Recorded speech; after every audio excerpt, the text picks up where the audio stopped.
Check, check. Good pizza, mighty slice.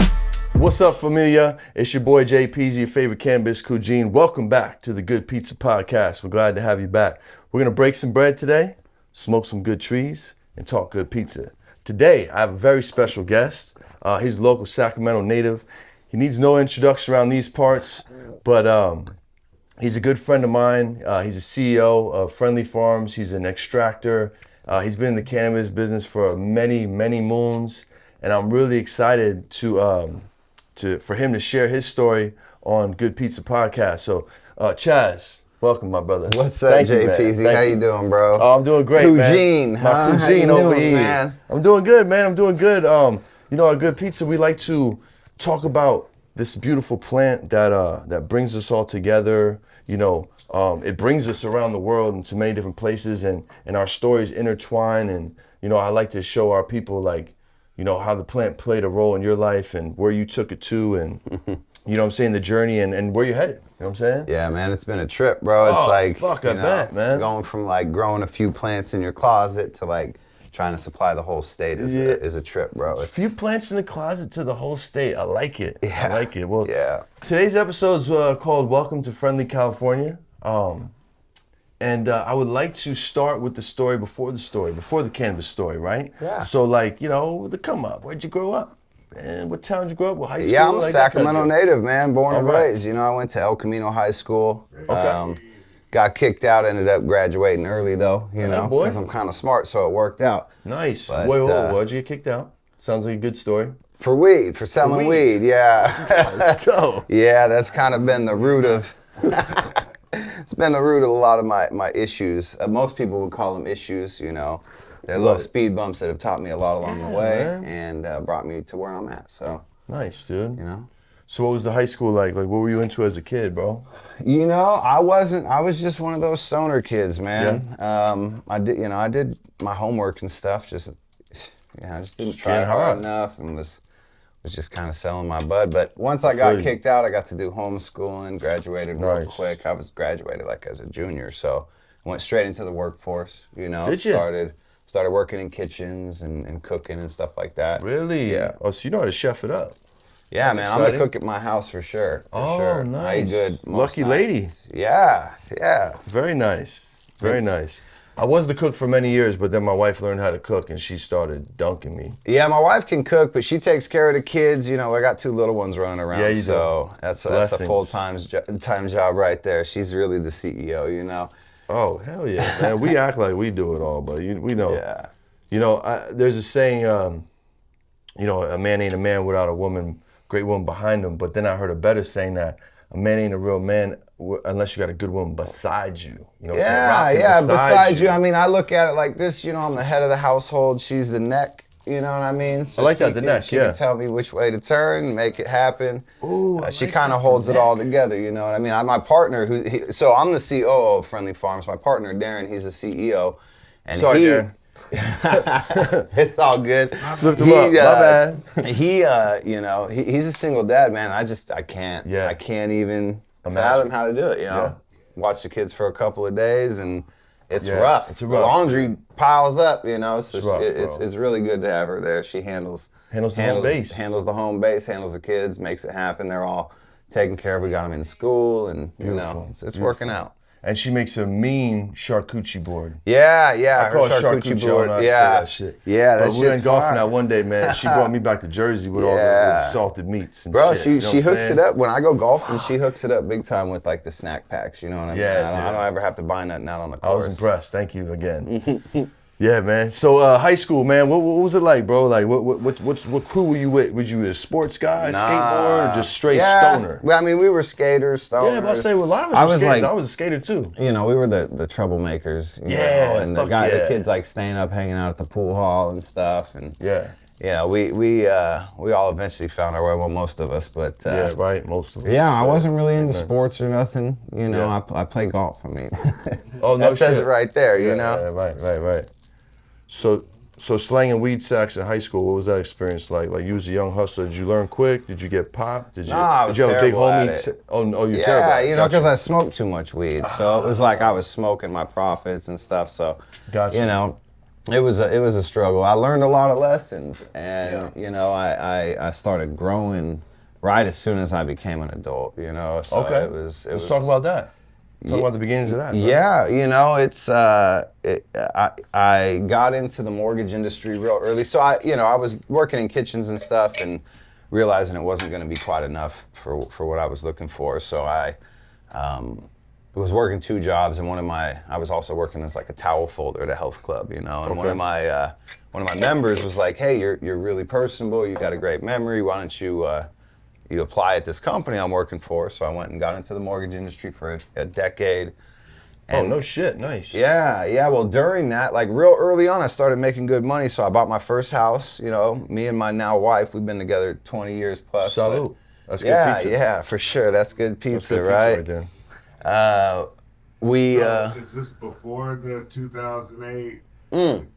Right at it, man. It was terrible. It was like right during it. You know what I mean? Like, not only was I part of the problem because I'm in the mortgage industry you just pushing these slanging them loans, things. but I also bought a house at like the height of the market. You know what I mean? So her dad, he brought it right when we had our housewarming. He brought me plants and lights and was like, "Hey, that's gangster, bro. here you go, Fuck yeah. future son-in-law. Like, cut your costs down." And I was like, "Great." Welcome And to the from there, you know, yeah, we just started growing there, and then in the garage, and then in friends' garages, and then started selling to the stores. And over the years, we, just got kind of a reputation for having good weed, and Yeah, dude. Friendly Farms was born. You How know, long did it take you to get good? a long time. Yeah, a real long time. YouTube, honestly, is like the coolest resource. Like, Oh, yeah. what you see at Friendly Farms today is based off of an extract that I learned how to make on YouTube. I did the shit in my backyard, you know? Like, we had ovens in the garage. Like, it was definitely, kind of like that story where it started in a garage. It started in a backyard. Some of the best companies in the world start in garages, man. It's a trip. Good Pizza was started in my garage. Yeah, there you go. There you go. Yeah, I've been in there a few Straight up. times. Yeah. Chaz been in the garage, man. But okay, so we got a little heavy. You just hopped into the extracts like. You're an extract company first, right? So let's talk about that transition. You know what I'm saying? Like from growing to like. So growing weed we were good at, but we Okay. weren't like great at it. Okay. You know what I mean? And crop failure is rough. If you're expecting 2.5 pounds of light and you get 1.5 pounds, it's like a big deficit there. Yeah, man. So You was counting on that too, at least. yeah, I mean, well, this is back when like, trim was worthless and like, you had to grow weed to make some money. And then all of a sudden people started making shatter and all these batters and stuff. And Circa what years we talking here? I want to make sure my cousins know like where we at in this. Because, the evolution of Like- concentrates was... yeah, like, I mean, 2006, but like, 06, just okay. the worst extraction practices. You Bad. don't even want to smoke the shit. tubes. We just didn't even know, man, plastic butane. tubes sometimes, like all types of just crazy shit. It was terrible, right? So yeah, give my audience like to teach them what an open blast is. I think that's what you're talking about. all right, so like, you just take cannabis and you stuff it into like a glass tube and you put a filter on the end of it and a rubber band or a zip tie, and then you grab some clean butane and you run it through the material, and out comes the extract with butane. So it's a lot like making coffee. Right. You know what I mean? If you have your coffee, instead of coffee, it's cannabis, and instead of water, you're using butane. So that's a good way to put it. yeah, you make an extract, and then you let the butane evaporate, and then what you're left with is pure cannabinoids and terpenes. That's right. Yeah. And the dangerous Beautiful. part is letting the butane evaporate. Yeah, butane's highly volatile, Let's so we talk have to have a about that special part. license for that. Yeah, we had a pot. Oh, yeah. With a glass pot on top of that stove with all the Yeah, oh, shit yeah. and it just in the kitchen, like, Shady. fucking- Yeah, bro. So I've heard that you ain't really an extractor unless you've almost or blown yourself up. Is that true? Well, I mean, you haven't been through it if you haven't done something that's like been a little volatile, you know? Right. You learn a lot of lessons real fast, and if you don't get that many chances. So Yeah. it's really important to pay attention, but that's, That's important in any endeavor that you're taking seriously, right? Sure. So for me, it was figuring out that like my worthless trim was actually worth a lot if I extracted it, and then all of a sudden came live resin, right? So I saw this guy on the internet making the stuff, and I decided I'm going to take my crop. This is like a 15, 20 pound crop that I'm expecting to harvest, and I'm just going to take that and I'm going to freeze it all. Right. I got no idea what I'm doing, but I'm going to follow the steps. Follow the YouTube, baby. And I made some diamonds, like the first whack, it was great. Oh shit, let's go, champ. Yeah, I didn't even know, I didn't even know that was what's supposed to happen. So wow, bro. So I ran the crop. Did you think you messed up? I mean, I didn't, because these guys were showing me this like real sandy, good-looking live resin, and that's what I was trying to replicate. But I came out with like a little bit bigger chunks. Nice. And was diamonds a thing then? Like we knew about like No, I didn't. I mean, they were kind of a thing. This wasn't back then. This this was the diamonds. I think I was making in like. Because we started making shatter out of trim and stuff, and we were making nug run, and then everybody was starting to like really catch on to the shatter wave. I think, our first sauce was probably like 2015, 2014, something like that. Right.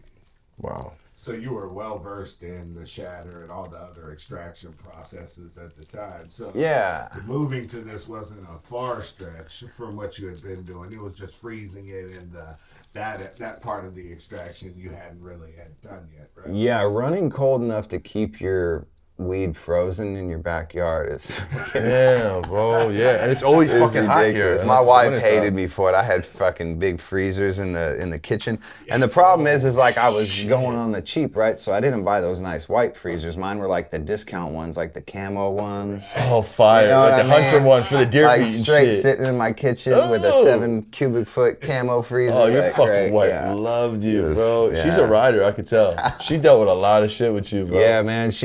I remember her, packaging product before a show while nursing one of our babies. It's a team effort. That's California shit, man. It really is. When I moved here and I like really saw like, outside of the opportunity that trappers, hustlers, and people that went legit have with cannabis, like just the opportunity it provides the family. Like, okay, we can let mom or grandma or auntie do the packaging, or little nephew, or.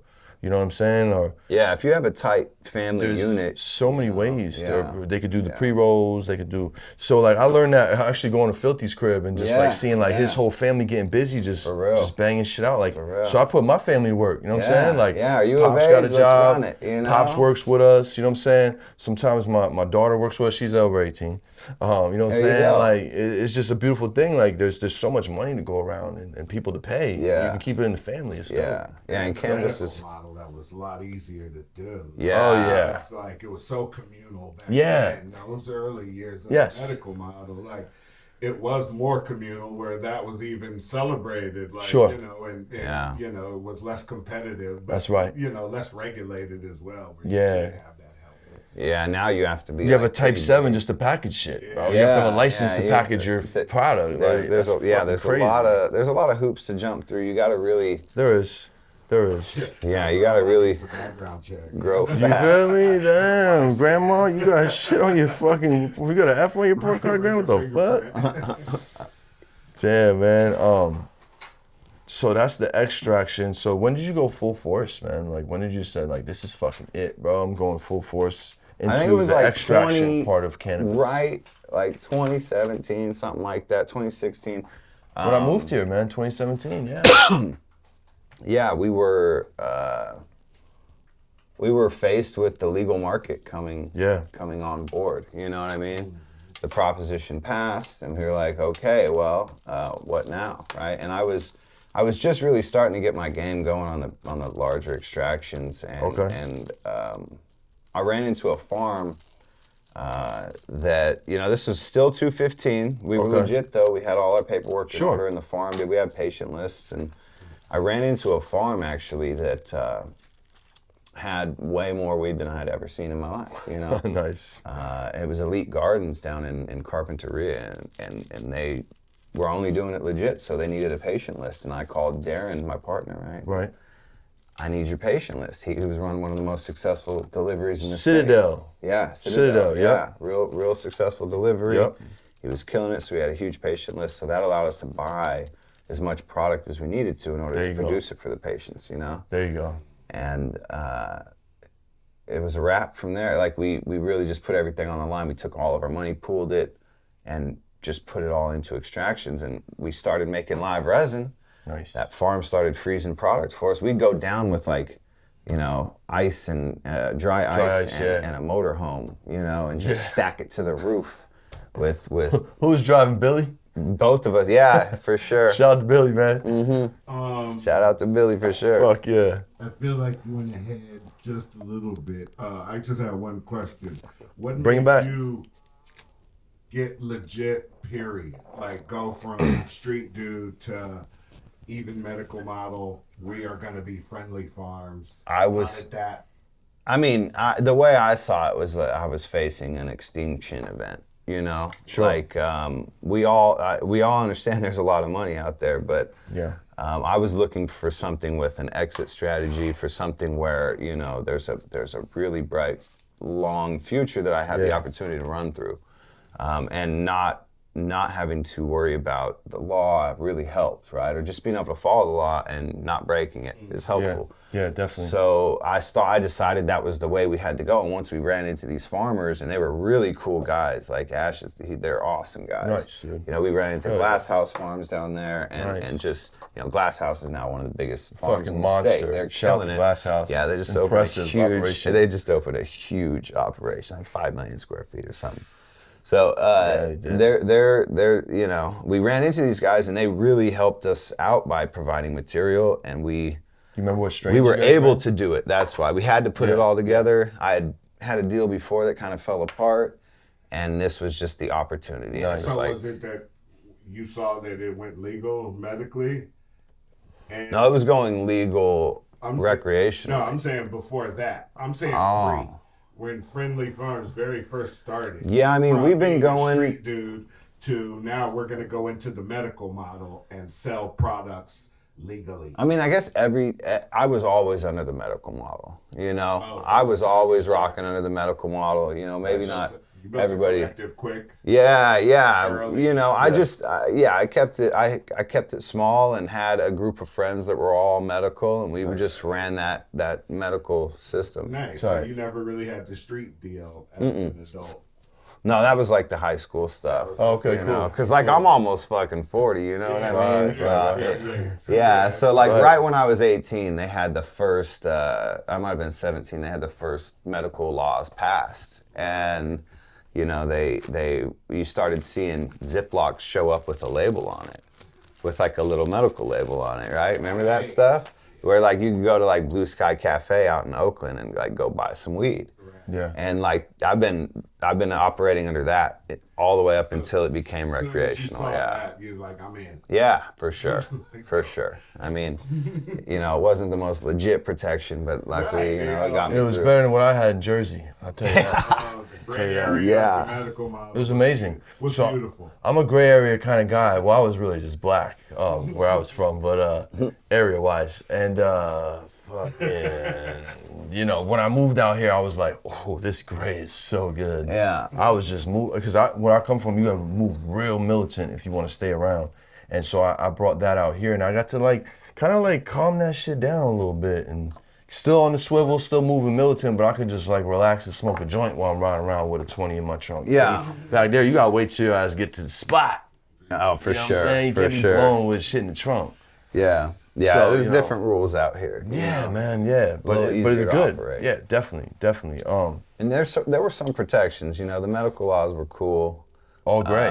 So the greatest laws I've ever seen. It's fucking fire, you bro. know. So that first batch, and then walking into stores to go try to sell it or try to sell it legally. Yeah. How's that? How was that like? Well, when luckily I had Darren running the most successful delivery, so I was like selling it to him. I was funneling it to him, and then other people were wanting it because of that. Nice. And then, you know, eventually once we came upon the larger farms, I just hit him up and we partnered straight up right there. Nice. And it was like, hey, legal's here. we have the opportunity, you have the patient list, let's make it happen. Nice. And then we got our first like legit like laboratory that we could license. Dope, bro. Dope. And you know what's crazy? I remember my first time smoking one of your carts, right? Yeah. And I was tripping. I was with Chris, and he had 100 of them, and I grabbed one. He's like, "Yeah, try this out, man." I remember whacking it a couple times, and this has just been distillate up until this point. This is 2018, and I remember walking in the Starbucks, and like after 3 pulls, I'm like, "Yo, I'm fucking high, bro. What the fuck?" He's like, "Yeah, dog, ain't no distillate, man. That's some motherfucking sauce in a pen. That's a sauce cart, player."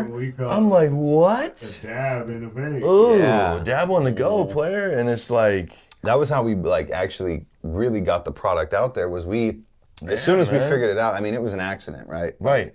Joe, you gotta tell the story. The accident and how Liquid Live was born. Well, I can make it quick, right? Make it quick. We were trying to make some diamonds like in mass scale, so we put like a few kilos of oil in a miner, and the heating situation got out of hand. Yeah. And then we came back, and after like a long time, there was no diamonds forming, and we're just like, what are we doing? So we pull it out, and we're just like, let's turn it into sauce, and it wouldn't sauce up, and just stayed liquid.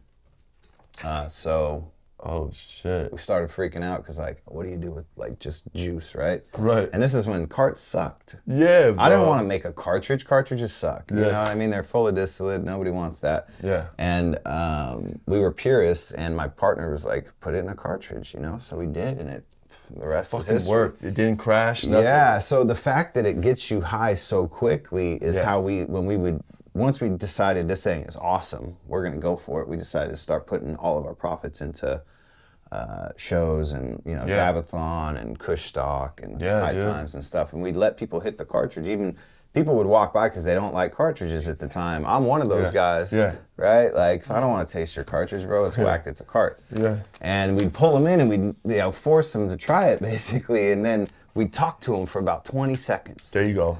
Wait for the head change. And then all of a sudden they look at us and they'd be high, and we're like, yeah, that's what I was waiting for, bro. Yes. This is weed. This is not, not your grandma's cartridge. Because your statement still applies, except yours. Carts suck, except yours. Mm-hmm. Yeah. Friendly Farms, that applied. Yeah, but straight up. See, at the weed shows and all the sessions and shit, even the hardcore dudes would have a Friendly Farms card on a keychain hanging around their neck. That's right. Where you could see the friendly part of it. No other vape card they would have. Yeah. Friendly Farms. They were taking dabs around these sessions. Yeah. But they would have a Friendly Farms card around their neck. That's for real. The real smokers would smoke our cartridge, which is like, that's how we...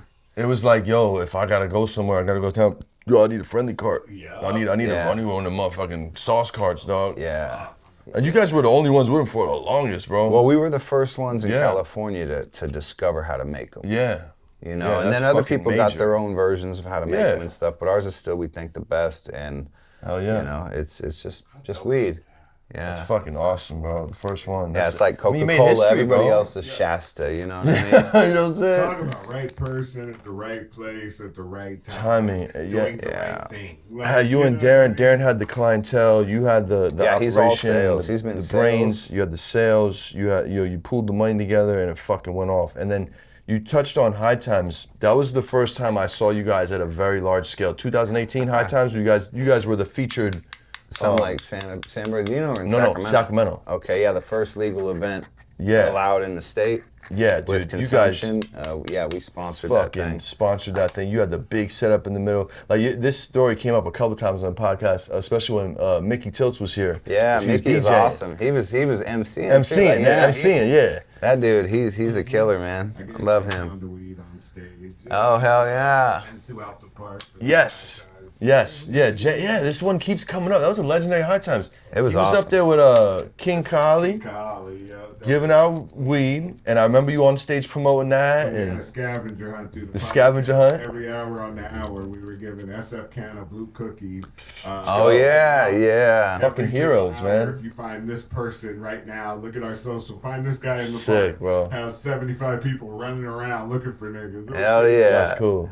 And they had good headliners on the music. It was a really good. It was a good event. And I just, bro, all I remember, because that's some years ago, and you're always stoned at those events. But that's really all I remember from that event. I remember you on stage with doing the announcements, and I remember you guys with that fucking massive ass setup, dude, in the middle of the shit.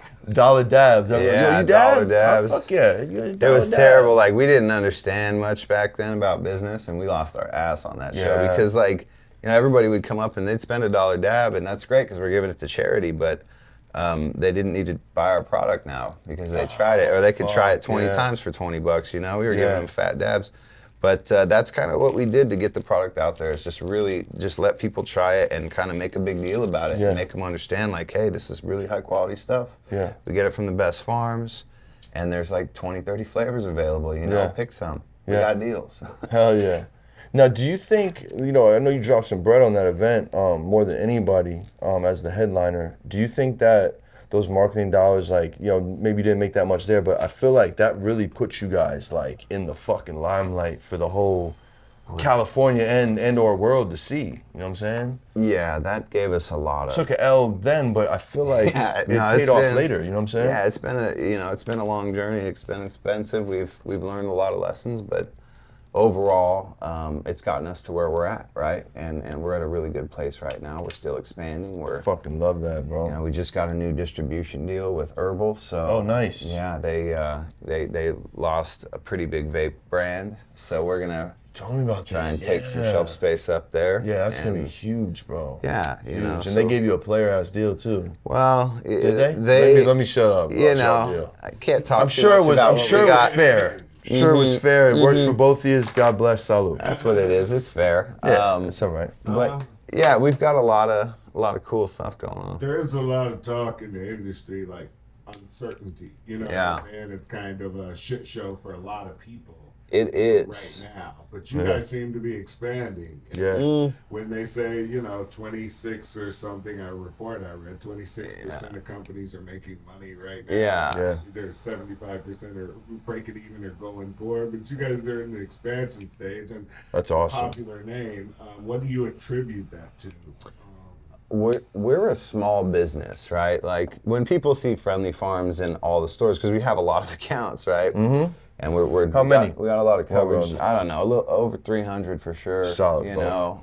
Big ups. Herbal's killing it. They just opened 50 new accounts in the last month. Hell yeah. So it's going well, but people think that we're kind of a larger company, like a Select or something, or a Steezy. Right. We're not. We're just a couple of friends that started a business, and we're just we were able to kind of make a really good product and have it stand out. So we spend our money wisely. When we spend $1, we expect to make $1.50, $2 back. When we buy equipment, we kind of just we take the poor route. Yeah, sure. Nothing wrong with that. Smart consumers. I didn't grow up with a lot of money, Same. and we're dealing with a fair amount right now. So we have to make sure that every penny counts. And we borrow as little as possible. We don't have any investors or anything, so it's a beautiful thing.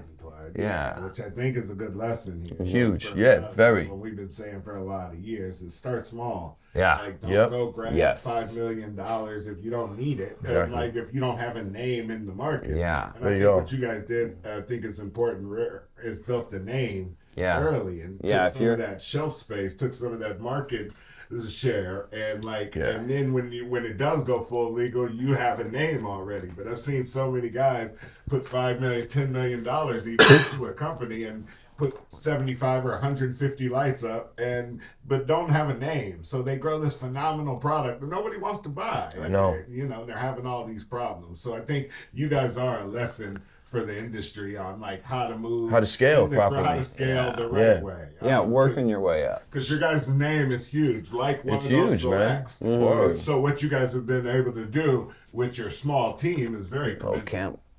It's dope as shit, actually. What you guys have been able to do. Yeah, bro, appreciate that. It's it's hard, and we just spent every single penny of profit on continuing to grow, but we took it in baby steps. We ran out of product a lot of times, which is not ideal for growth because you lose accounts, you leave money on the table. But we never, if you're not selling a product, if you don't have something selling into the market, you know, like you don't need an HR department and an accountant and like you know, manager upon manager and supervisor. Like you just need to, you know, have everybody buckle down and everybody have the same vision. That's what our employees, our team is really, really amazing, and they're all. It's awesome. They all understand our mission, and they understand that when they go to work, they deal with some of the best weed in the world. You know, every one of them gets to deal with literally just the best products, the newest flavors, the biggest, best cultivators, and it's really cool. So that everybody vibes with the plan of, you know, takeover. Love that. And talk about access to new flavors, bro. Like you guys are the collab kings. Like I don't know anybody that's done more collabs than you guys, and they all look dope. The packaging is great, and like in being the collab kings, you do get access to all these strains and like. Yeah, fuck, bro. If you feel me? If you've ever bumped into Chaz on let's try out the new strains day, he'll dab your fucking head off, bro. Yeah, we test maybe 30 flavors a week or more. It's a trip, man. You know, because all these guys that we're working with, they're all like my idols coming up in this weed business. You know what I mean? Right, it's the dream, man. It's a trip. You know, we're working with Connected and Alien Labs really gave us kind of the approval where the rest of the industry was like, hey, you know, if they're doing it for them, they can do it for us for sure. You know, and that was your first collab, Alien Labs? Was it Alien Labs Sherbinsky? Sherbinsky, I think, was our first, and then Connected was like, yeah, let's do something, and you know, we. And was this a plan for you? Let's reach out to some of the top dogs. No. All organic? Actually, like Ryan Doja, you know. Doja, yeah. Shout out, bro. He was, you know, doing his delivery thing when we were doing our extraction thing, and we had no idea how to get rid of this mountain of oil we've just built up, you know. And we're in debt for that oil, right? The farmers were like cool with it, but we needed to sell it either way. And yeah, once we started making oil, he was just like, hey man, you should hit up these guys and these guys. These guys got this flavor and these guys got this flavor. So we did, and then, you know, it kind of helped create the relationship there with him and them, and for us it gave us access to a lot of excellent flavors, and it gave us the reputation where, you know, players down in SoCal would start to trust us with their material, and now we can. You know, now people really get our program, which is trying to put the grower's hard work into a good product and get it in front of as many people as possible. And, you know, with everybody bought in on that vision, we're making it happen. You gotta love organic relationships and organic intros.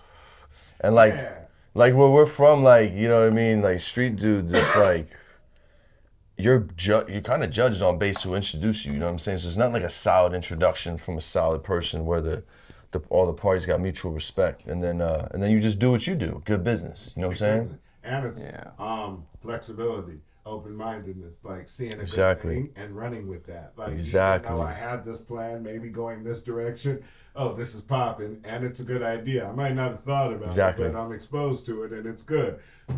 Let's go that way. Let's go that way. To help this over here. Right. In the same rhyme. That's called marry the destination, date the plan. You know what I'm saying? You're married to the destination, but you gotta date the plan because she might fall off, baby. You might gotta go another way. You know what I'm saying? Have to get a new plan. When my mentor taught me that, it took so much pressure off me, like, cause I'm always like, fuck, man, this is my this is the goal, and I thought I was gonna go this way, but come on, man. Especially in cannabis, bro, you're gonna be all over the place on your mission. Yeah, we went from I hated cartridges, and now I'm, you know, one of the fastest growing cartridges in the state. Right, it's right. That's a great example. You know, like we had no idea when we started extracting live resin that we were gonna be putting it in a pen.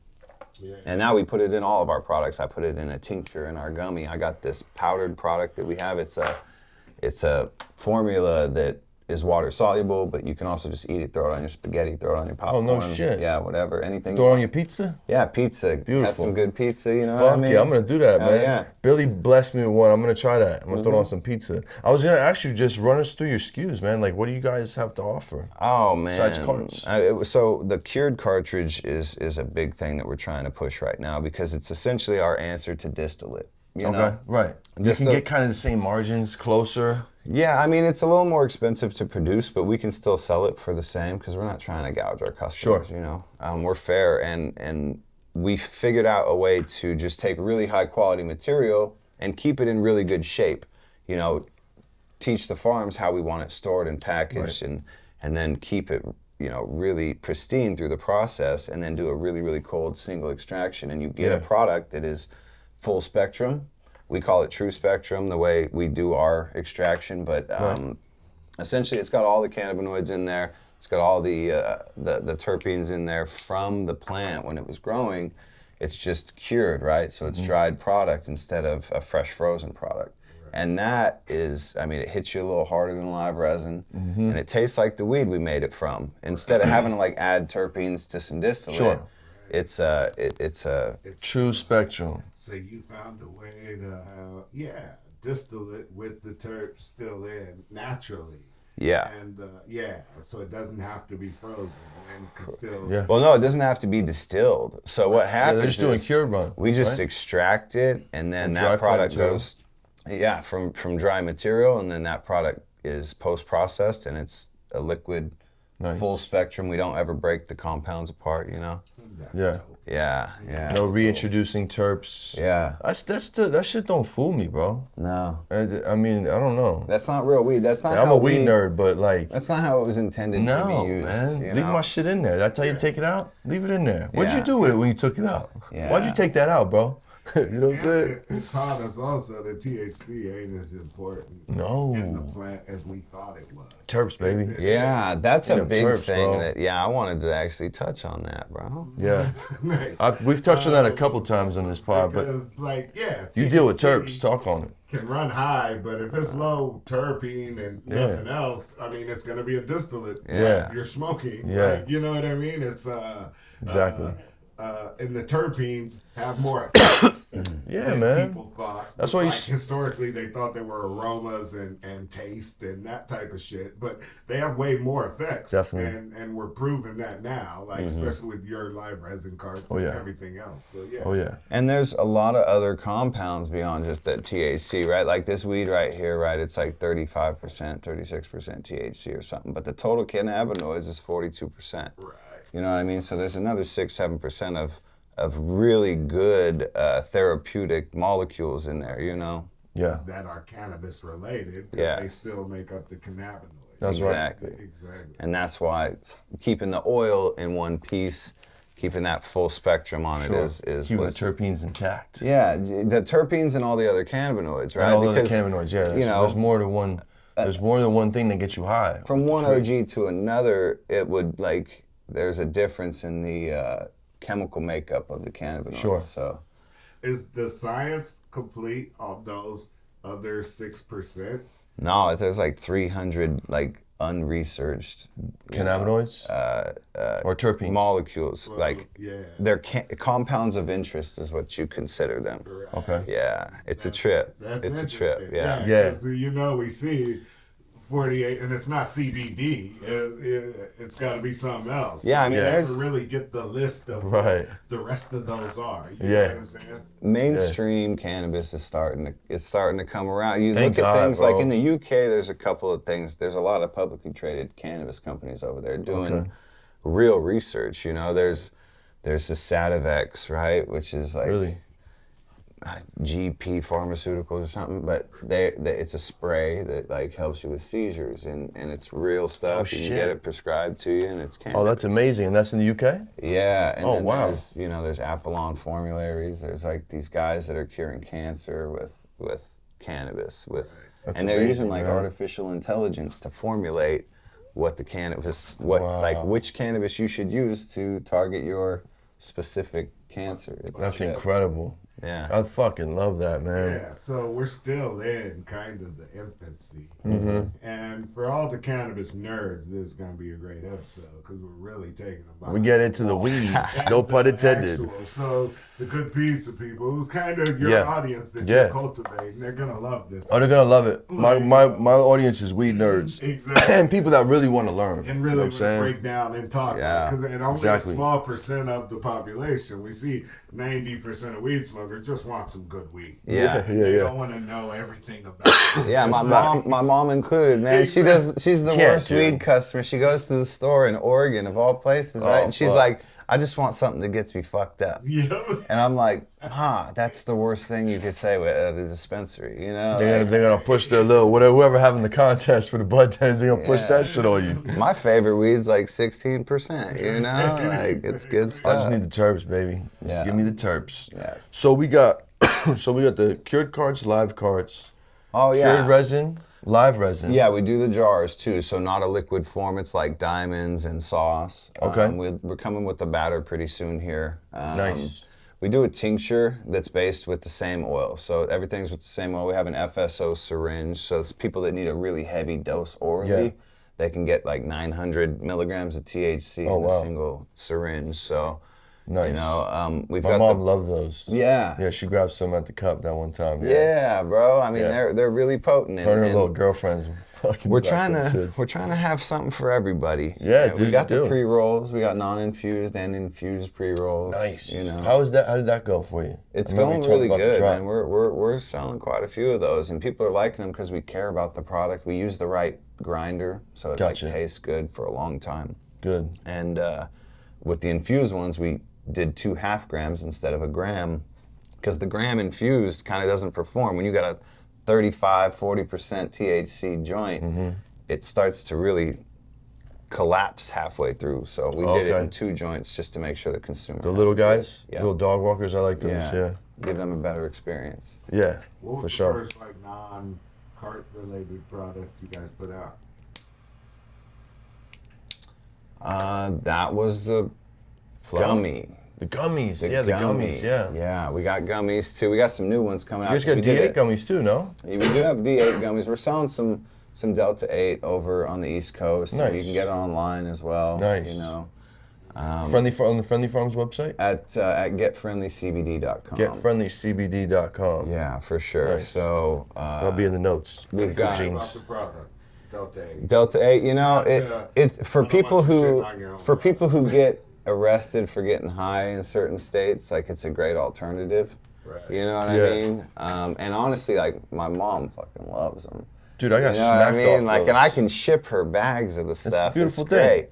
And we're starting to make more products so that the consumer can like have a suite of products that they can trust. Because that's the thing, is out there in like the over-the-counter market, there's a lot of crap. Oh, hell yeah. There's a lot of crap. There's stuff that isn't even what it says it is. You know what I mean? So we're like providing like a top quality product. Our cartridges have real cannabis terpenes, THC free though, but their terpenes are live resin terpenes. Nice. And That's that fire. is what you can get that in South Carolina, you know, and smoke a little bit of California because that shit was really grown here. So it's cool. That's cool. We're trying to do our best, but that's not the main focus. you know, I don't really use it.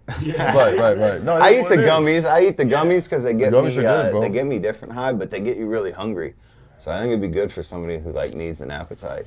I hooked my uncle up with some of your gummies just recently. Yeah, the grease monkey was. Yo, the tincture, that took me down, bro. I wasn't counting drops. I was just like, I did a squirt, I think. Yeah, Carter. And then I'm like, whoa. He makes these tinctures. I'm in bed tripping out like, yo, I haven't been this high in a long. This is edible high. Okay. I know how to ride this wave, but I don't want to ride this wave at 11 p.m. Yeah, it's the true spectrum. You can't go to sleep. You high. Like, you're not like high like you're going to sleep. Like, you gotta ride this wave for a little bit.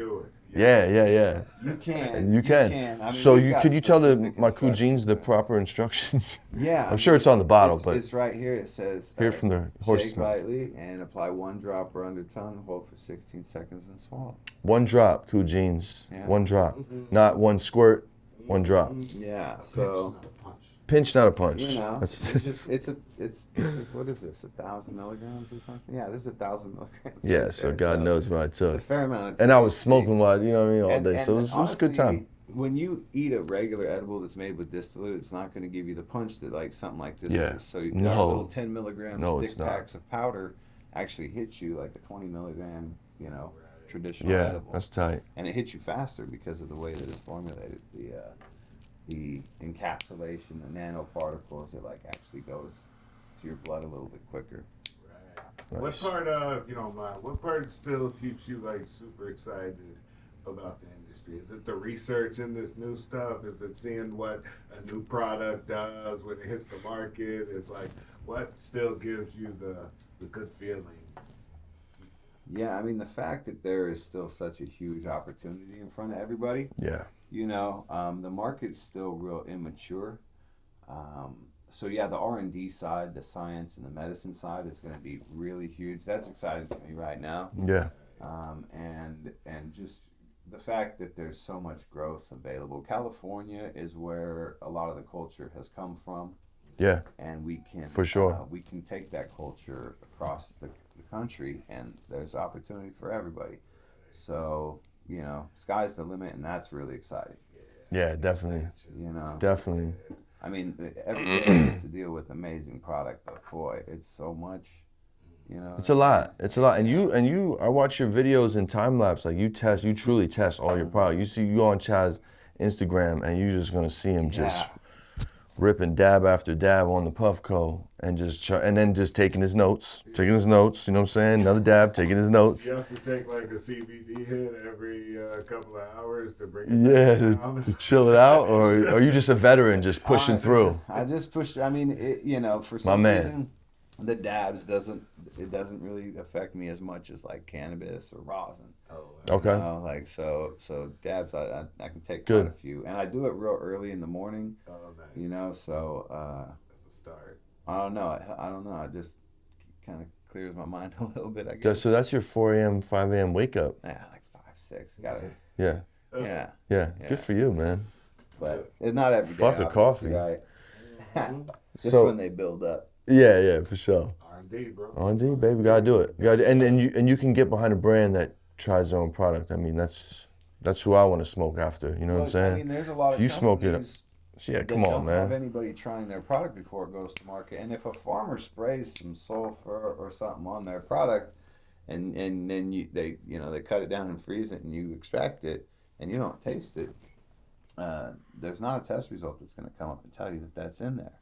No So the shit. consumer is going to get it, and it's going to taste like burning tires or match heads or something. And No shit. I didn't know that. oh yeah, That's a fun fact. stuff's out An there. important fact. Yeah, they'll just load it up in cars. Damn, It's crazy. dude. You're not tasting it. Especially in concentrates, because you got to think the word concentrate. Yeah. Okay. So whatever was in there is getting concentrated, and you're getting more of it. Yeah. Exactly. Yeah, that's real shit. So like imitation's the best form of flattery, and your carts get bootlegged. I think quite often. Yeah. I really commend you. I wanted to commend you on the time that I saw you. Somebody went to the sesh, one of the local, smoke sessions, bought some bootleg friendly carts, and you actually got them tested and shared the results with the world. And the results were fucking frightening. Yeah. Yeah, you want to speak on that? Yeah. We actually, so one of my my employees, I mean, all of our people, our team is really into the culture, right? So they're all smoking, they're all doing their thing. And they go to these sessions, and there's some dude slinging some bootleg, like, it was a Skittles collab, the Turpogs collab, damn, man. Packaging on point? Yeah, almost. Okay. Almost. Okay. It still didn't have all the right things, but it looked good from the outside. Yeah, for sure. And he was slinging them cheap. So my guy showed me one, and I gave him money to go get like 5 or 6 more so I could test them. Yeah, sure.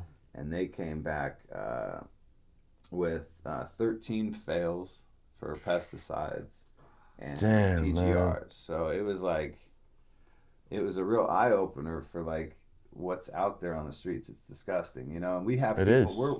We're a highly knocked off cartridge, unfortunately. Yeah, dude, for real. How soon did that start? After like our 2nd or 3rd cannabis cup. Yeah. I think people started and we weren't even selling that much. I used to see him in New York, Jersey and shit. Like a couple years, maybe 2 years ago, yeah. But you're the beginning of the live resin. You guys were Yeah. one of the first ones. It's with an the easy live resin sell. carts. It was an easy sell. When people don't want to call it distillate and fucking want to get $3 or $5 more a cart. Yeah. Exactly. Then fucking let's just say it's a live resin cart. And it's amazing how fast they are with it. Like we'll drop a collab, like the Green Dog collab got knocked off real quick. It like no shit. 40 or 50 days after it came out, they had it.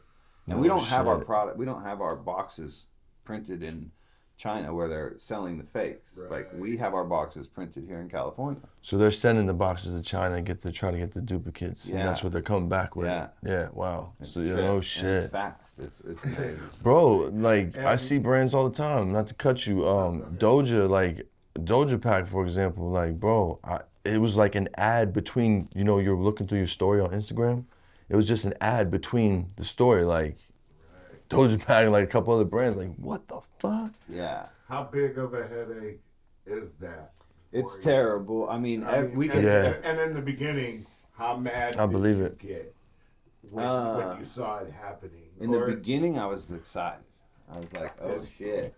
It's flattering. Right. Like, first time, like, oh, we pop it. This is back when West Coast Cure was getting knocked off real heavily. Oh, yeah. I was like, West Coast Cure, we were looking up to them because they're killing it. We still do. Right. They were some motivators for us. They were big in the extract game, and, we were trying to figure out how to, come up with that kind of formula. And it... Oh, here you go, bro. Thank you, sir. Shit. Sorry, bro. Come up with the same formula. Yeah, fuck that horn, man. Goddamn. Oh, that was yours, Jamie? Oh, it looked like you hit the clicker. I mean, once we saw the knockoffs, we were like, oh shit, did we really just make it? Like, oh shit. Yeah, okay. right. It's a real thorn in our side because we're really trying to push a really high quality product, and there's people all around the country that are smoking fake Friendly Farms. Yeah, bro. They think that their cousin's cousin knows somebody, or they're plugged. Nobody is plugged in with Friendly Farms. Nobody. That is how it works, okay? We are a smaller business. We know exactly how much product we have and how much we're selling and where it's going. So, And none of that is the streets. Yeah. Yeah, straight up. Exactly. Yeah. So, like, there's so many people at sessions every weekend all across the country selling this shit. There's this guy got caught, crossing the border and from one state to another with a trunk load of it. And like, you don't want to be in those news stories. No, hell no, man. But it's not good publicity either. And people are smoking dangerous stuff. I mean, the test results were frightening. So a couple of the pesticides where like the limit is like, 0.2. We're like at 198.4. You know what I mean? Wow, man. Like it was insane the amount of. It was like the cartridge itself was like 10% pesticides. Dude, that's and it hit for a bunch more that it didn't fail for, but like. It was unbelievable. Wow. And the potency was like 62% or something. That's wild, bro. Yeah. That's wild. That is nuts. Yeah, I'm sure that can be. Yeah, I see that being flattering at the beginning. At the beginning. And now it's like, bro, what are we doing? Well, every day. So we have a company now that we hired that all it does is take down fake web pages because every day there's a new official Friendly Farms carts.org or fucking no shit. Like that. Oh yeah, bro. And we have this company that we have to pay to like stay on that and get those all removed. Yeah. And then we got. Does that cost a lot? We got a fake Instagram page out there that's got like 20 or 30,000 followers, like double. Yes, you do. What we got. Yes, you do. And it is not us.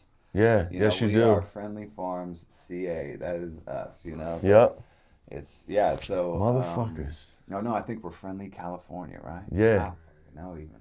Never thought this was going to be a department when you started. Right. Back in the day. Is that expensive to hire somebody to do that? To knock off your website? Yeah. Damn, man. Bro. Yeah, you're right. You're right. Yeah, somebody's getting paid hourly to do that, for sure. For a company like his, it's a budget every month to go after. Ain't that a bit? Stop it. Man. And because really we're trying to protect people. We get hit up every day. Like, is this a real card? Is this a real card? We're trying to be active on Reddit. Sure. Trying to be active on Reddit's a good one. Yeah. A lot of people on there. A lot of people. Tupac night niggas. Remember when Tupac went and got the bootleggers in New York and beat up African dudes? Yeah, bro. So his CD. Yeah, bro. I remember that. Walk up into a couple of these shows. Yeah, flip a couple tables on them. Go hard, black hit nigga. Run down. We've been able to check out a few of these cats that like printed like 500,000 units and stuff. Whoa. Like people from California that are like running a trap and like they're ordering the shit, So we've been able to shut down a couple of them. Good for you. But So it's rough. So the cannabis industry's got a lot of myths, right? Is there any cannabis industry myths you can debunk, or something that people should know that the average person doesn't know? Man. Potency, talk about it. Talk about it, man. I love that topic. You know, the entourage effect is a real thing. You know, okay. THC without other compounds is like a commercial break. You know, it's not a cool high. It's a sterile high. Distillate has its place, but it's definitely sunsetting right now. You know what I mean? Yeah, it is. It's sunset. It's really about the full spectrum of cannabinoids. The way that the plant grew is how it should be consumed. Yeah.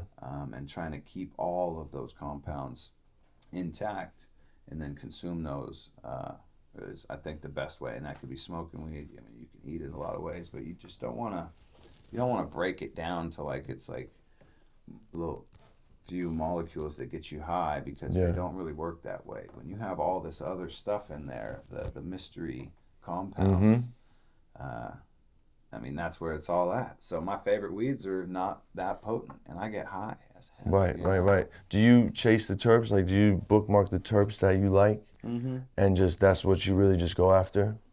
Yeah. As an OG smoker, I keep a variety, but what's in your stash? What's in your stash? I think I know a couple. Oh yeah, I got like a couple alien joints. I got this Kramer. It's a Cam Cross here. I got, like I just picked up some Skittles, right? Yes, you did. Shout out Fields. Shout out Skittles. For real. But I've been smoking a lot of R weed lately. Nice. You know what I mean? Like, yeah, you guys got a nice lineup, man. Our Nana's bread. Like, we've got some really good stuff here, and nice. And we're just hoping to keep bringing that to the market, right? So I'm gonna just try and keep bringing weed that I want to smoke. Nice. Love that. Love that formula. Yeah. And for the record, I think CBD is the same way. Should be in full spectrum. Yeah. Not isolated one compound. Sure. CBD only. I believe that too. Yeah. The full spectrum of the cannabis plant is the important part, like he was saying. Definitely not, for real.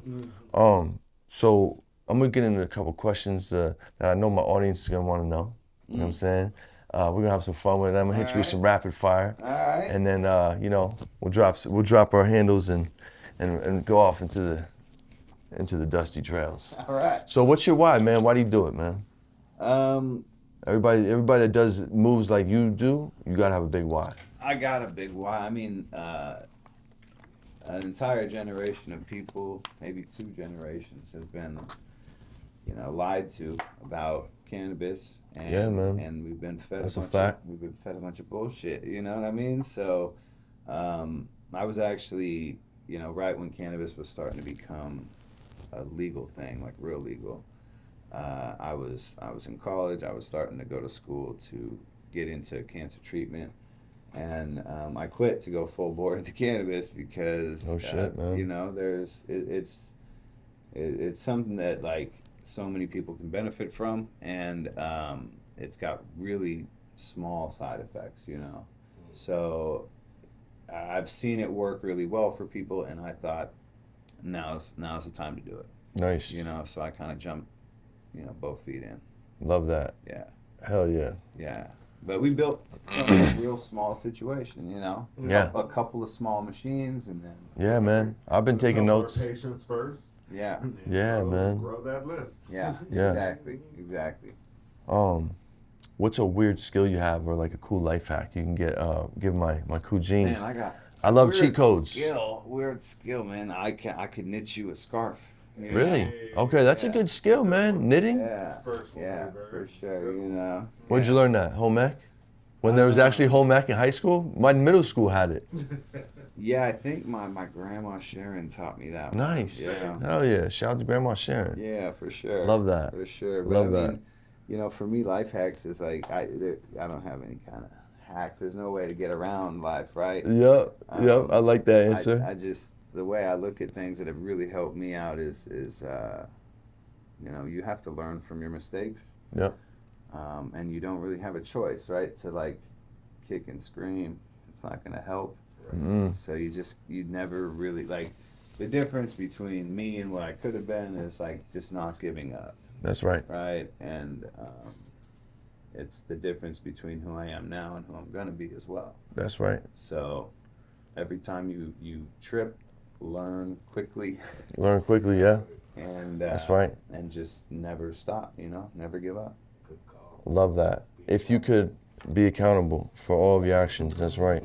Yeah, I mean, you made all the lefts, you made all the rights. Mm-hmm. That's what he's saying. Learn by your mistakes. Right here. Be or learn. Fix it. Yeah. Learn from other people's mistakes as well. You can learn faster that way. That's how I work. You always want to keep that work. And my friends were fucking up left and right. So I had so many lessons growing up. You know what I'm saying? We're all crazy as hell, living a wild life, and I learned so much from just seeing my friends. Yeah, paying attention. Right? Paying attention, man. Oh, yeah. If you could go back to your younger self before you got in the game, what would you tell you? Man, that's rough. I don't know, because I'd probably fuck myself up if I told anything, right? You got a lot of game now, bro. Yeah, man. He's talking about nothing like, shit. I'd have just told myself like we did, keep it small. And that's small? Yeah. Okay. Yeah, that's game, bro. That's big game, bro. For real. I tried to get money in the beginning because I had a skill and I had something to offer and a plan. But the fact that we didn't was great because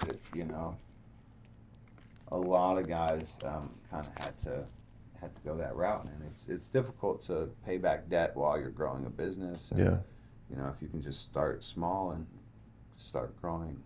Are you able, related to this, are you able to enjoy the journey, or are you the type that's fully focused on the future?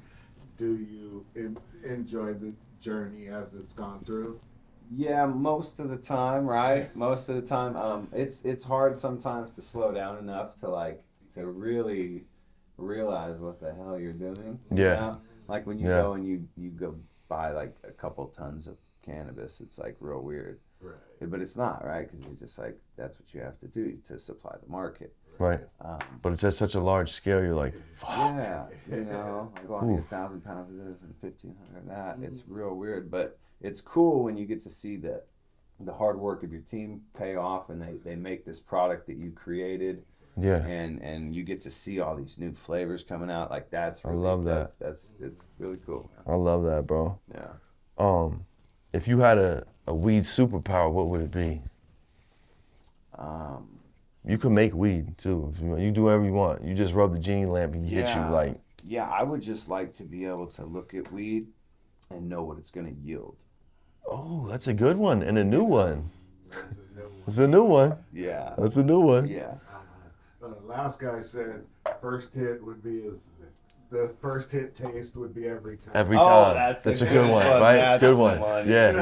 But if you got good enough weed, you can smoke it to the fingernail. Facts. Down to the roach. You could relight the roach and it's still hitting. But I like that's that, right. That green hit every time. Ooh, Ooh. Yeah. I might have to change my shit. Yeah, no, that's good. That was a good one. That was a good one. Yeah. Weed etiquette. What's your smoking pet peeve? What do you hate when you're in like a weed cipher or weed in general? Smoking weed. I don't agree with puff puff pass.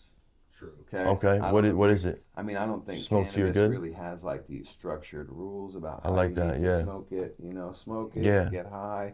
Don't be a Bogart, right? But don't be a Bogart, right? There's a sweet spot you gotta hit. Yeah, if you're getting skipped, say something for sure. Right. But you don't need to hey, pass that thing. Yeah. Right? Take your 60 to 75 seconds. Yeah. And enjoy it for a minute. Take a couple of puffs, blow it out. Man, I love when smoking evolved to that for me, because on the East Coast we were a little more stingy with it. It was hard to get. You know what I'm saying? It was very expensive and puff. And it was young boy shit, right? It's puff pass. On it, bro. Right. I mean, that's all I got today. So we're about to get high, and I'm getting. And I remember charging people $3 to $5 to hop in a cipher. That's terrible, bro. That's terrible. But weed's more normal now, I think. Yeah. And it's everywhere out here. Anymore, Shout out to my homie BP, because he used to have, back in the day, if you didn't have 5, you would sit and watch. Oh man, I've seen those sad faces before, bro. It's terrible. Sold weed, it's terrible, bro. You know what I'm saying? We put 5, 3 of us put 15 in. He matched the 15 with his own 15 because he sold, and still watched the guy. Still let him sit out on it, man. Terrible, bro. Oh, that's terrible. That's true. That's how it is. Yeah. That's how it is, man. You gotta earn your dues, man. I did some crazy shit to smoke weed as a kid, but I ain't have no money, man. Yeah. You know what I mean? Just dumb shit. The older homies made you do. Right. You know, just fuck, man. So there's nothing more nostalgic about the first time. Let's hear about your first time. I want to hear about your first time getting smoking and your first time getting stoned, because sometimes it don't happen on the first time. Unless it happened with you. Man, my first time smoking, I think I was like maybe 14, 13. Okay. You know, and I was over at my boy's house, and this was green bud, like real shit. Oh, right? you like lucky bastard. You got a bud, good shit, and I boy. didn't get to find it for another like a while after that. Okay. But it was really some funky stuff, you know, and he made a bong out of a shampoo bottle. Nice. So it tasted like soap. It was terrible. Oh, fuck. It That was my first thing that came around. I wonder how much he rinsed it. Yeah. Didn't rinse it like yeah, that. I mean, not enough for sure. Okay. And I hit it. You know, my mom and his mom hung out, and they were out getting stoned too, right? Oh, this was all good. No. Okay, not all good. Got it. Not yet. I was a little too young. For still. sure. And I just took a few puffs, and all of a sudden, that shit, I whacked. Like, I don't, you know. Nice, it got I you. I swear it was laced, but it wasn't. It was just really good weed. Yeah. Oh, Nah, it's all good. rolling up. I was like this guy.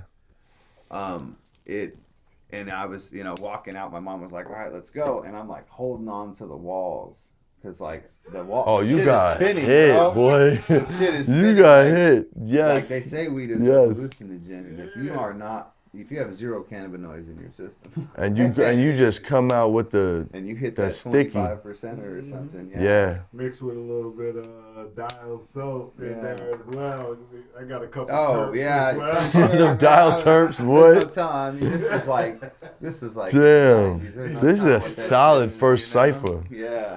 Real solid first cipher. So when you went home, know? yeah, right? Oh, she knew. Were they straight cool away. with She it? was dragging me out to the car practically when we had to leave because I was just fucked up. Was she cool with it? Did you get in trouble? No, she was mad. You know, I was young. Right. But then, like, by the time I was 15, like, she knew I was selling. And, you know, Yeah. we were smoking together. Same here, and about stuff. 16. I mean, she caught me trying to She was grow cool with weed it. in my closet when I was like 12. And was like, Oh. hell no, because I used her work light. You know, she's a single mother. And she liked to have, like, work lights to work in the garden. And I had that shit in my closet that could have burnt the house down. Because it was halogen. It wasn't even the right kind. Damn, Brody. Oh, So man. good thing she found it, right? But yeah, she Yeah, made me man. some growing weed, and then from then on, I just kind of, I don't know, How did that, had a thing for it. like, Yeah. at 12, like, before even smoking? That was what I was going to say. Grow it? My neighbor was a stoner. My neighbor was a Okay. stoner, So he's like, hey, shorty, check this out. yeah, she was a cool chick. Like she had MS and stuff, so she was smoking all the time, and she, you know, had some seeds, and I was like, fuck yeah, I'm fucking growing one of these. You know? She's like, well, here, honey, just blow out your closet. I didn't even really How'd it know go? what it You was, just- you know, like I have no idea why I was doing it.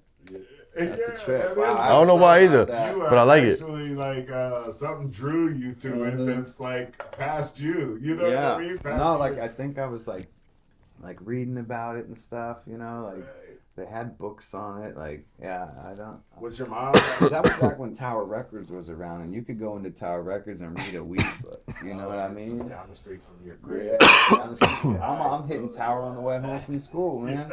Because I lived all the way over near American River College, but I went to school at El Camino. Right. That's tight. That is tight. Could you give us like a crazy growing story, or like an extracting story where it was about to go down, or shit almost blew up, or just some I've cowboy had so shit? many terrible stories. Give me a good one. Just one. Give the cool jeans a good one. Just one. Or maybe one of one. Man, I don't know. Good, which one? Good lessons are expensive, right? And Yeah. probably good stories, I suppose, too. I recall one where you guys had one of those fucking Breaking Bad campers. Yeah, On the side that of road. shit's funny. That was a good one, I feel like. Yeah, tell the that's a cool good- jeans that's that more- one. That's a cleaner one than I was thinking. Yeah. Oh, cool. Well, don't let me fuck up this story. 'Cause we like dirt on good pizza. See? We started real small. We didn't have, this is back when like nobody really understood the licensing regulations Yeah. and everything was kind of looser. So we had a buddy's distribution license that we would use with our vehicle. And it was my grandma's motorhome she gave me. It says Grams Gets Around on the back. Oh You my know? God. And This it was is a gold, nice bro. motorhome, though. Right. And So good. And I traded her a car for it, so she had a nice running car.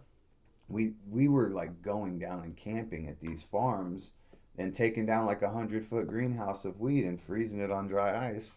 Yeah. In coolers in this thing, just stacking it to the roof. Yeah. And we were going every few days. We were heading up and down the state. And in Graham's campers, we got a big machine, and like everything was going well. So we were pumping through product, and we started selling a lot of oil. And like me and Billy are heading up and down the state, and fucking I get like a flat tire at like 3 a.m. in the middle of nowhere on I-5 with like, I don't know, 1,200 pounds in my shit. Oof. And it's not ideal. No, not a great spot to be parked at 3 a.m. And no exit for like 5 miles in each direction, just terrible spot. And luckily, I got reception on my cell phone, and I called AAA. I got AAA. Oh man, they got you. AAA saved the day. Yeah, they did. Fuck so yeah. Billy actually, because he's got a little history. So he went out and he jumped up on there was a bridge over us, like an overpass. Yeah. And he went out. He just camping out. Yeah, he's making sure you're good. I ain't there. Yeah. Luckily they got there before any police came by. Thank God. And, Trap Gods blessed you. And it was all good. And shout to the Trap Gods. Right before we left, the cops were pulling up behind the AAA guy, and we were smooth. able to rock Love out that. there. Blacklist just posted Love that. a story recently of a chick who U-Haul broke down or something with 475 pounds on a bridge, and she just walked away from it or tried to or something. And I saw that. So hers did she was on the Blacklist. Blacklist be having them stories, man. Similar. That was very similar. Very similar. We've gotten lucky a few times, We've gotten lucky a few times. We've gotten unlucky a few times. Yeah, and for sure. You live and you learn, you keep pushing. You know what I mean, Kujin? So, bro. For real. The losses make the wins feel better. Yeah, bro. This is so we're smoking the YSL by Dio. Wow. Shout out to Dio and White Ash. That shit is fire. This is RS11 times the YBX1. Pheno number 154. Let Jamie taste this one too, man. Yeah, Pheno number 154. Shout out to Dio. Dio goes deep into the weeds. Stacy, I'll come get it. Dio does real fucking hunts. God damn. And his episode on First Smoke of the Day, shout out to them too, was dope as fuck, man. Yeah, check that out if you haven't already. That was a good fucking episode, man. Dio does his stuff for sure. I can't wait to get him on the show. So, what's the first smoking device you ever had to Macgyver? I always like to hear that one. Was it the can? Was it the fucking bootleg bong? I think it was like. Did you go Apple? I think it was like a pipe made out of little pieces of like plumbing. Yeah. You did the fucking Dad's Garage special? For pipes here and there, right? Yeah. For real, that was my shit. Yeah, and then my parents were smokers too, so I could find find a device, screens. Yeah, I could find screens and those with whatever I could. We used to steal the screens out of all of our parents' sinks. For real. And they used to fucking hate us. Yeah. Until my mother one day said, she realized what we were doing. She said, God damn it, don't you know you go to the hardware store and fucking buy them for a penny or for 20 cents? Yeah. No, we never did it again. You know what I'm saying? Give me your top 3 strains of all time. So I want you to go old school. One you can only smoke for the rest of your life, like you're on a desert island, and then one of the newer ones that you fucking with. I know that's gonna be hard. That is not hard. I got. Oh, well, let me let you answer the question. If I'm on a deserted island, I'm smoking Skittles till I die. Skittles, yeah, that's a good one. I'm smoking Skittles till I die. That's all good. I mean, it ain't nothing to look at, right? But goddamn, you know. Exactly. She does it to me every time. And we've talked about it plenty of times. The better the Skittles, the worse it looks. Yeah, for real. It's one of those. That's crazy. It's a trip, man. But it's really something that's influenced a lot of what's about to come out. You know what I mean? Yeah, and Fields just hopped on our we have a Connoisseur Boys chat or some shit, Connoisseur Connection chat on Telegram, and he just said it was unknown times grapefruit times grape ape. So that is what Skittles is. It's an unknown times, I think he said Mendo grapefruit times grape ape. Okay.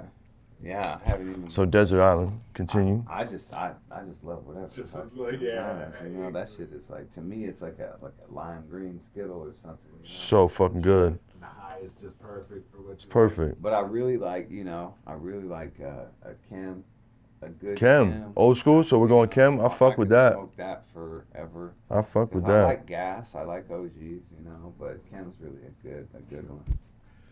My boy JC used to bring down a Chem. He was up from up here. He used to bring down to LA, like back in the day. 2010, 11. It was fire. Like it just had. It was. Oh, it's amazing, bro. It was amazing. It was. What year? What year was that? Were you fucking with Kim? I'm gonna line up our timelines. Shit, I'm fucking with it right now. No, like when were you smoking with heavy Kim? Oh man, like. Circa what years? Fucking early. Like just after high school. Late 2010s? Exactly. Or early 2Gs? Okay, so that's when I seen it first. So I seen it first in Miami. Me and my boy Blaze were in Miami, and there was like a celebrity plug. Used to serve like Dipset and whatever the fuck, rappers or whatever the fuck.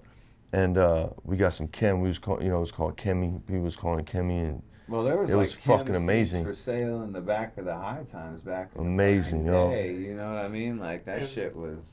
And isn't Chem one of the parents of what, OG or? What is Chem, dog? Chem is one of the parents of one famous plant that we used to. Look that up real quick. But yeah, I guess I could jump on the Googles here when you guys are on the show. Oh, there we go. What we got? Oh, yeah. I think Chem's got some fucking skunk in it. I think it's skunk or something else.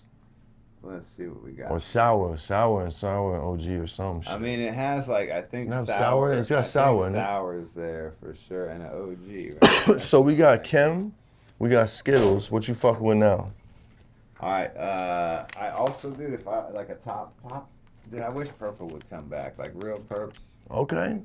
If real perps came back, That'd be the one. Fucking juice. Love it. I'd smoke a lot. Yeah, good granddaddy, man. Real shit. But I do a lot of gelatos, right? Everybody loves gelato. Yeah. Everything's gelato. Yeah, for sure. We've got quite a few different strains that we've got going. Our confetti's really, really good. There's some gushers in there, and nice. We're trying to sell green weed too, like nice. Green weed. Let's sell some green weed again, right? Like it doesn't have to be purple. It doesn't. It doesn't. Talk about it, bro. I'm an '80s. Trendy purple thing happening. Bro, you ain't gonna hear no '80s babies say that shit, bro. Even like the orange smelling weed is purple. Grew up on green weed. Yeah, right? Yeah. Right, what the fuck, man? Yeah, so everything's kind of real hybridized, and I really am more into like the root genetics to like really make something special. Definitely. And I just looked up real quick. It shows that Sour Diesel and OG Kush. There you go. Sour and OG, I was right. OG, One of my yes, guesses, sir. yeah. Nah, Sour and OG. right. Yeah. Hey. I'm a weed nerd. Yeah. Can I say? Mm-hmm. Sour's amazing. Sour's fucking amazing, bro. Sour is so close to our heart in New Jersey, bro. Like you can get shot up with some sour back in the day, bro. Like it's real. Like, and you fed your family off of sour. Like it was like part of your upbringing. Yeah, it was one of your best friends. Oh yeah, you guys are killing us, bro. But whatever, we all fed our families. It all worked out. We charged the high too. It was whatever. You know what I'm saying? For sure. If one strain described you, what would it be and why? I'm sour because I'm a Jersey boy, and that's just what it is. Shit, a strain that's just, I have no idea, man. Like really, honestly, Jack is probably some Jack. Shit. Yeah, okay. because it's just. Let's talk about it. I fuck with some Jack, but it's really just because it's like a real heavy sativa. Really keeps you rocking. I mean, you can almost get an energizing buzz off of it. Yeah, and I don't hell fuck yeah. with caffeine or nothing. I don't do like stimulants, so I got a lot of energy. Just when I wake up at 4 in the morning. So that explains why that would describe you. Yeah. What was the first weed you ever seen branded? Mine was AK-47. It was in upstate New York at an event called Harvest Fest. And it was like our only sesh. I didn't know what a sesh was. Like it was 3 days of music in the woods. We used to just go there to hustle, but I didn't realize it was like, I did realize after a while, you know what I'm saying? But you know, it was just like a dope event where you could just be free and there was no cops on the East Coast. There was weed. AK-47 in a little jar, a gram for $25. What was it called? Like Red Star or something? Red Star? Okay. It was this. I mean, this is back when like maybe 2000, year 2000, maybe a little early 99, and dudes were going to the Bay and picking up, you know, as much as they could of this pre-weighed out fire ass weed. Was it an eighth? Or it was eighths. It was eighths, yeah. And, you know, dudes would come with like 50, 60 fucking eighths. So, nice. But it had what year was this? It had a sticker like 99. 99, you know? Damn. Yeah. Okay, that's what's up. Maybe 2000, you know. Okay, that's what's up. I was like 17 or something. And these dudes were showing up with these bags that had labels on them. And it was from the coffee shop in Oakland. Nice. You know, like, oh shit, they're buying weed from the store. Nice. And they're selling it to me. Okay, cool. Yeah, right. It made it official. Yeah, and then when I turned 18, I went and got my license, my medical license, because fucking everybody needs weed. Right. You know, show me if you get a headache, you need some weed. Probably, right. You know, probably still $300 back then. Yeah, one of the very few doctors in town. Yeah, we spent a fair amount year after year after year after year. Yeah, man. Things, but you know, well worth it. Well worth it. Just to be not a criminal in your car. Yeah, man, fun. That was great. Where can I actually get some good pizza? Like pizza I can eat. Oh, where's your pizza spots? Out here, I mean, or wherever, within a fucking, from here to the Bay. I'll travel for some pizza. No, there you don't really gotta go that far, man. Sacramento has some fire ass restaurants. You know what I mean? Like, Luca makes a good pizza. That's hold up! I've never been to Luca. It's an Italian spot. Also Paisanos, man. That's a local, I haven't been to Paisanos either. Local spot. It's downtown, right? On Capitol Mall. It's downtown, but they also got one in Elk Grove. They got them in a few places. You know, kind of like Perry Gary's or something, right? Okay. It's a good ass restaurant, and they use really fresh ingredients, and their pasta's fire, their bolognese is fire. And which spot is that? Paisanos.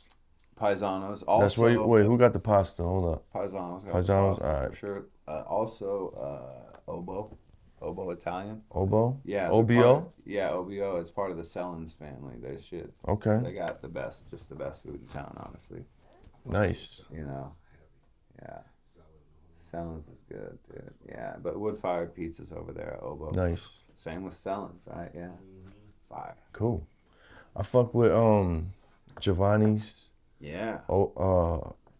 Anonimo. And where'd you send me? Giovanni's. Yeah. It is good pizza. He's from Brooklyn. Heavy pizza. He's from Brooklyn. I've had that shit. Yeah, he's got a pie where I do sausage, meatballs, peppers, and ricotta. Oh, it's fucking fuego. Ricotta on a pizza is something people never see. Hold on, you got, but on good pizza, you gotta say ricotta. Ricotta. There you go. And some meatballs, man. There you go. That. That's a good pizza, right? Yeah, that's good pizza, bro. It's fire. Shout out your favorite plug from back in the day, man. Plug, huh? And plug days, just so you know, plug days June 16th. Right. You said fucking plug. I'm the plug. Yeah, I was kind of, I just the store and open. Well, if you have a plug or a plug that you fuck with. It was just me and the homies, you know. It was always just me and the homies, man. Okay. Everybody, shout out to my boys because we all. Shout out to the homies, man. We all played I feel like I know a couple of them. Part in all of our success. Yeah. We're all starting to do our thing. And, love that. So it's. That's what it was back in the day, like in your crew, like where I'm from, we all hustled like forever. Like everybody hustled. I don't even know how the fuck we all made money. Well, some of us did, some of us didn't, some of us fell off, some of us fucked up packs, whatever. But yeah, you know, we're all kind of each other's plug, right? Yeah, I get that. Each other's backs. Yeah, and you all let each other in on the dish. Yeah. I get the pie, you slice it up, fucking. Yeah, you knew who you didn't want to send for the work. It'd come back a little short. You know what I mean? And you can still stay cool with most or all of the guys. Yeah. For this long, like. Yeah, but if you hustling in a small town, for sure. Things happen. Yeah, small town's tough. Small town's tough because I hustled in some small towns, and there's only so many fucking nickels you can break only so many ways, you know what I'm saying? Yeah, for sure. No, Sac is the spot. You know, everybody came from the Bay to West. There were so many grows going on here, and there still are. Yeah, hell yeah. Shout out to Sac. I love it. I love that this is the first place I chose to live in California. I just got lucky. That was a good idea. It was a good fucking move. Yeah. It was a good move. People end up starting LA. Yeah. Right. For the high. Yeah. San Francisco, get hit for the high. Yeah. Come For up here real. and be like, oh, your rent's way cheaper up here. Yeah. The cost of doing business is a lot cheaper up here. Okay, yeah. Yes, for sure. And you're even closer to Humboldt and the whole fucking upstate that grows all the weed. There's a lot. There's a lot of weed. There's a lot of weed coming through Sacramento. It's a trip. Any mentors that you could remember or recall that you want to shout out that made a huge impact on your life? I mean, there's a lot of mentors that I'm still dealing with. You know what I mean? The guys over, you know, at Elite Garden, Glass House, they really taught me a lot of stuff. Nice, man. Treated me real well, and Connected has been a really big driver behind our reliability, our reputation. You know what I mean? Yeah, sure. And we've learned a lot from, because, you know, I get to work with the owners of these companies, which is pretty amazing, because I get to ask them for advice and bounce things off of them. And, you know, Teddy's great over at Alien Labs. We all kind of learn from each other. Absolutely. And, you know, there's just everybody we work with, man. Everybody we work with is a mentor to me. And we're always learning. Yeah. Always learning. For sure. Yeah, and you've taught me a lot of things too. You know what I mean? We're always sharing game with each other, and anytime I ask you for advice, you always give me some pretty damn good advice, and it's usually a lot simpler than what I was thinking. You know what I'm saying? Well, you got to lean on the people you know that do what they do well. Exactly. You know, don't go reinvent the wheel just because you can.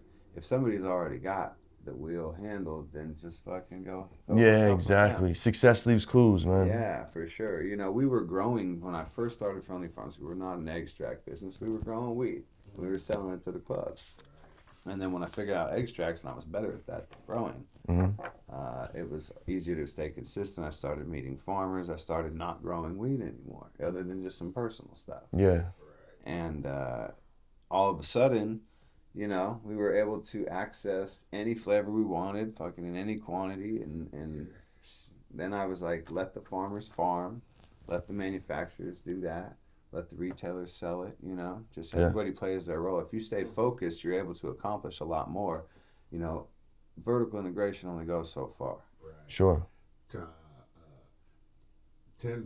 of a watermelon is better than 100% of a grape. Yeah. Yeah, that's a good one. That's a very good one. I like that one. That's right. Yeah, you can only be so big by yourself and try to do everything. Things aren't going to be paid attention to. Yeah. Let the people who do what they do well right and fucking partner up with them and grow as big as you can possibly be. That's right. Great advice. Yeah, and some of our products, like this tincture, is made by CAD. You know, Carter's own. Yeah, shout out to CAD, man. Yeah, and I met him at Hall of Flowers. Right, it's made with our oil. Good dude. So it's made with one of the highest quality producers in the state, and our oil. And then same with our spiked beverage or water soluble. That thing is made with our oil, and it's made with their technology. So we're able to lean on people that do things well and find some pretty cool products to make. Yeah, that's dope. That's dope. I love that. Yeah.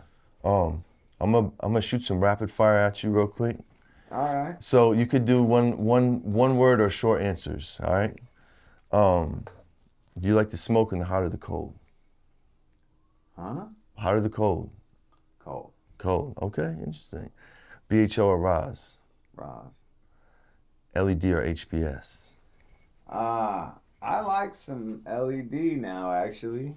Yeah, they're getting it dialed in, right? They're getting it down, bro. Dude. They're Hell getting yeah. it down. Hell yeah. You're switching over to It's that. a trip. Yeah. And I was it's just in a better dope for the facility environment, yesterday. too, you know? Oh, like, hell it's yeah. really better for the environment. Yeah, and it's way less power. And it's really pumping out some fire now. Like, you can't tell the difference. And I like it. I like what's coming out. Yeah, nice. Took a while. It did. It took a while. Living soil or cocoa? Living soil. All day. Street smarts or book smarts? Street smarts. All day. Beavis or Butthead? Beavis. Right? Ren or Stimpy? Ooh. Stimpy. Hell yeah. Yo, you from my era. I love that you can answer these questions. SpongeBob or Patrick? SpongeBob. Fuck yeah. Batman or Superman? Superman. Marvel or DC? Marvel. Street Fighter or Mortal Kombat? Street Fighter. Is using Eddie in Tekken cheating? Huh? Is using Eddie in Tekken cheating? I didn't play enough Tekken. All right. I didn't play. Jamie? What you got? Kind of. For a good dude, it is. All right. Sativa or indica? Indica. Football or baseball? Baseball. Bike or skateboard? Skateboard. Fuck yeah. New York or LA? LA. Pizza or tacos? Pizza. My dog. Gelato Runs Terps or OG Gas? Runts. Wu-Tang or Death Row? Death Row. I like it. I like it. So we're gonna touch on Plug Day real quick. All right. Plug Day's June 16th. Buy your plug a gift, get him a bag, shout him out. But don't shout him out on social media, get him in trouble. Just make it cool. You know what I'm saying? Yeah. This fucking guy segment. We have a segment called This Fucking Guy, where like if you've seen something crazy, you just heard something crazy, just a crazy, just old event or somewhat new, where you'd be like, this fucking guy. Mm-hmm. You have any of those for us? Yeah, every fucking day I open up my email and I see a fake cartridge show me a picture of a fake cartridge, and it's another customer in like DC or in Oklahoma. This fucking guy. And they're like, hey, is this real? And it's like misspelled man. shit. And it's like, this fucking guy. This fucking guy. And I'm talking about D.H. Gate. That fucking guy. You know, like, god Fucker, damn. man. There are maybe 100 different variations of our shit for sale. It's ridiculous. Son of a bitch. Like, it's This fucking guy. Who are they, China? and every day, like, you think you're gonna go buy a cartridge that in California may cost you up to $45, $50 plus taxes, Yeah. and that's the only way you can buy it. Right. And then Right. maybe like Flower Company has a really good deal on it, right? So maybe you get a deal, but you're not getting that in New York for like $12 or $25 or even 50, right? Right. Like, what are you guys thinking, right? It's nuts, but it's every day. So we try and stay active, but it's hard to tackle all these questions. feel We it. see cannabis companies like farmers and distributors, they're kind of losing right now, so they're letting certain people in back doors at certain places and buying their product. Yeah, Have you that's seen- happening. That's a Have fact. you seen any of that with your guys' product from No, a our failing product- company? No, Because you don't sell wholesale, right? So we do everything ourselves. Right? Yeah. Like we sell bulk to partners, and some Okay. other people have our oil in their products. But Gotcha. all of our products, we fill it ourselves. We package it ourselves. We're making the oil. We Yeah. go buy the product and we freeze it. We store it. We Sure. extract it. But then you sell to a distributor, right? No, we actually just started selling to a distributor, but we, for the last couple of years, we've been doing self-distribution. So we had Yeah. a sales team Right. that was out Yeah. there pounding the pavement, keeping the relationships good. And just using distribution and transport. Yeah, but once Yeah. you get to a certain level, like a level of accounts, like it's really hard to keep AR in check. Sure. And then you got salespeople out there selling to delinquent accounts. Yeah, It's man. terrible. right. So we decided to get on with the distributor, but yeah, all of our inventory is really tight because we don't try not to make too much more than we are good at selling. Yeah. Yeah. Yeah. I mean, you gotta keep the books tight. Yeah. You know what I'm saying? Keep the cash flow good and all that good stuff. Yeah, and I mean, people wanting it across the country, that's kind of cool. Yeah. If we can get into those other markets, great. Hell yeah. But they can also try our CBD and our Delta 8 products. That's legal stuff. Most of them can order anyway. Definitely. And it'll probably be a lot better than that street stuff. That's right. We Oh, know it's fuck clean, yeah. You know? You know it's clean. Right. You know Yeah. it's clean.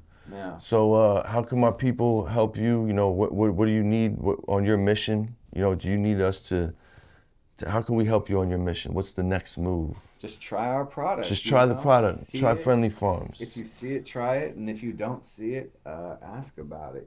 See if Yeah. you can get somebody to pick it up. Because for us, we think that we are giving the best value proposition to the consumer. Love we're that. a very fair price product, but it's the highest quality that you can get.